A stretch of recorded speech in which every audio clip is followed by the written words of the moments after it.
The movie begins with a pregnant woman named Natalia, who is shown going into labor. Her mother, Alina, is also present, and when Natalia starts feeling discomfort, Alina immediately takes her to the hospital. Since it's late at night, most of the doctors are absent, but a nurse is available to assist.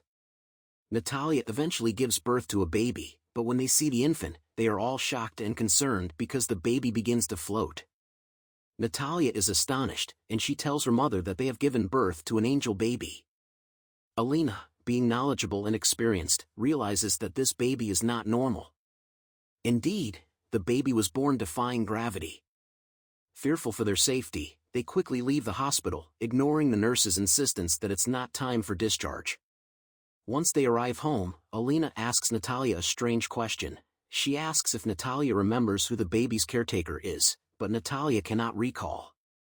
Alina then explains that this child is not ordinary and that they must keep his condition a secret to avoid difficulties.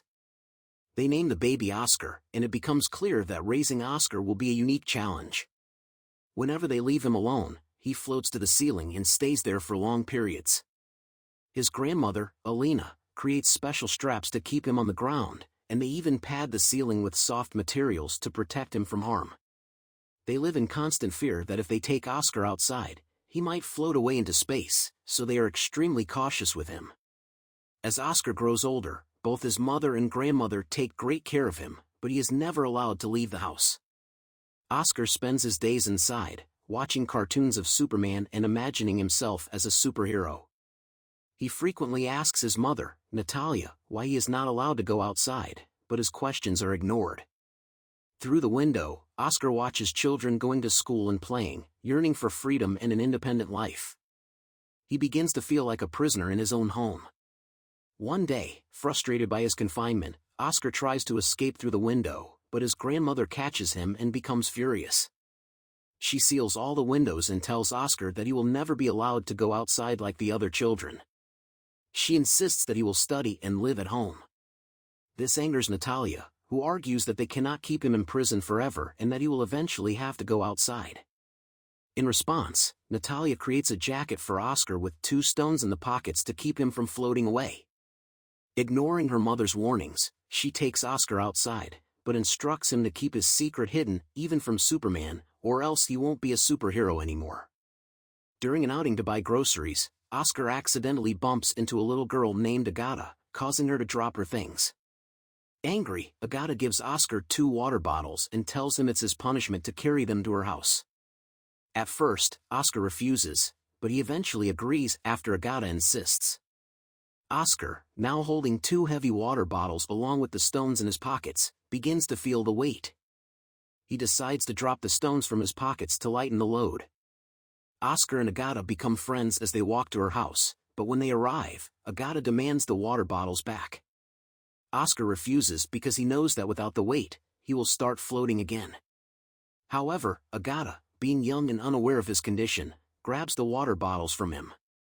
As soon as Agata takes the bottles, Oscar begins to float into the air. Luckily, the area is enclosed, so he doesn't fly too high. Agata, astonished by what she sees, starts calling Oscar Superman while shouting. Oscar, now floating in the air, calls for Agata's help. Hearing Oscar's plea for help, Agata immediately rushes into her house and returns with her pink bag, filled with stones. It was a smart idea to use the stones to weigh Oscar down. Their plan works, and Oscar descends back to the ground. From that moment, they become best friends. Oscar then asks Agata to promise that she will keep his secret. Meanwhile, his mother and grandmother are worried because of Oscar's disappearance.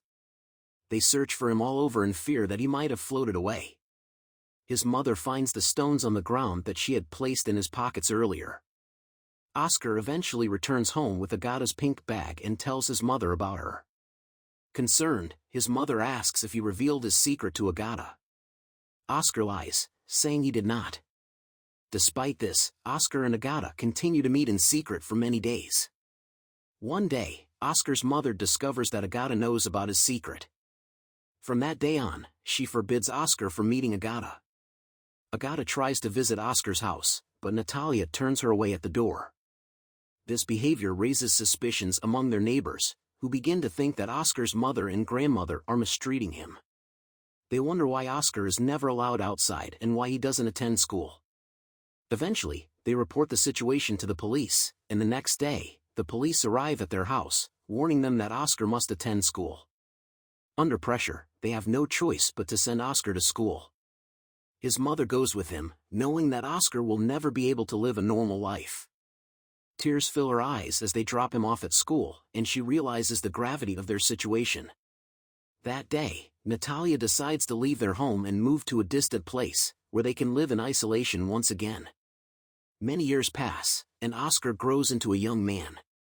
His mother has aged, and his grandmother has passed away.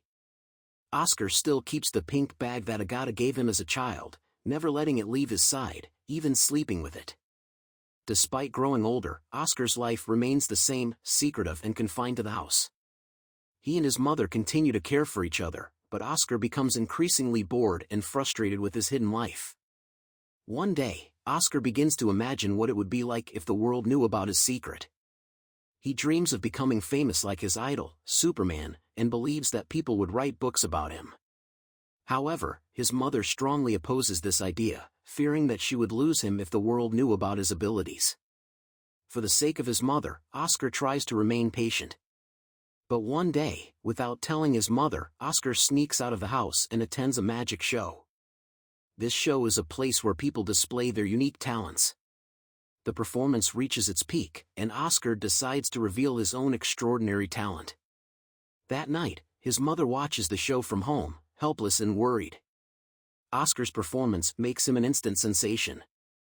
The next day, he meets a man named David, who turns out to be an agent. David promises to help Oscar become famous, saying they will gather crowds and turn him into a star. He even provides Oscar with a big house to live in and has him sign a contract. Oscar, eager for fame, participates in a large public show and amazes the audience with his performance. Soon, he becomes widely known as the man without gravity. The people managing him profit greatly from his talents, and Oscar is constantly invited to perform at magic shows and media events. He becomes the subject of many books, magazines, and documentaries, all of which focus on his unique abilities. Unfortunately, these also portray his mother and grandmother in a negative light, depicting them as overprotective and controlling. Over time, Oscar realizes that his dream of becoming a superhero was never truly fulfilled. Instead of being a hero, he feels like a puppet, used by others for entertainment. He grows tired of the constant media attention and performances, realizing that he has been exploited for amusement rather than achieving his childhood dream. Oscar grows increasingly frustrated with his life as a spectacle. In what would be his final show, he is dressed as an angel, a costume he despises. Enraged, he yells, "I am not an angel," and begins to lash out at the audience.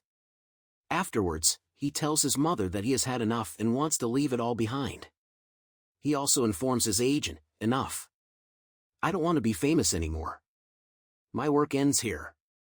Despite the agent's insistence that Oscar cannot just walk away, Oscar is firm in his decision. He tells the agent to announce that the man without gravity has either died or flown away into the sky. Oscar says goodbye to his mother, explaining that he wants to live a separate, private life. Soon, the world learns of the death of the man without gravity, sparking various rumors and stories about him. Oscar's mother begins living alone, and journalists frequently visit her home, seeking information about Oscar. However, she remains tight-lipped, never revealing anything to them. Years later, Oscar's mother passes away, but Oscar is still alive, living under a new identity. He now has a long beard and uses a wheelchair to conceal his secret from the world. Oscar has taken on a job as a hotel receptionist, where he is treated kindly by everyone. One day, he unexpectedly reunites with his childhood friend, Agata. She recognizes him immediately because of the pink bag he still carries, the same one she had given him years ago. Oscar had kept the bag all these years, using it to keep himself grounded. He had never married and had lived a secluded life. Although their reunion brings happiness, Agata confesses that she is unhappy with her life. Her sole focus has been earning money, leaving her feeling empty and without purpose. Oscar notices that she frequently comes to the hotel with different men, which troubles him deeply. He tries to express his feelings to her, but Agata, having changed over the years, brushes him off, ignoring his words. It becomes clear that Oscar still harbors feelings for Agata.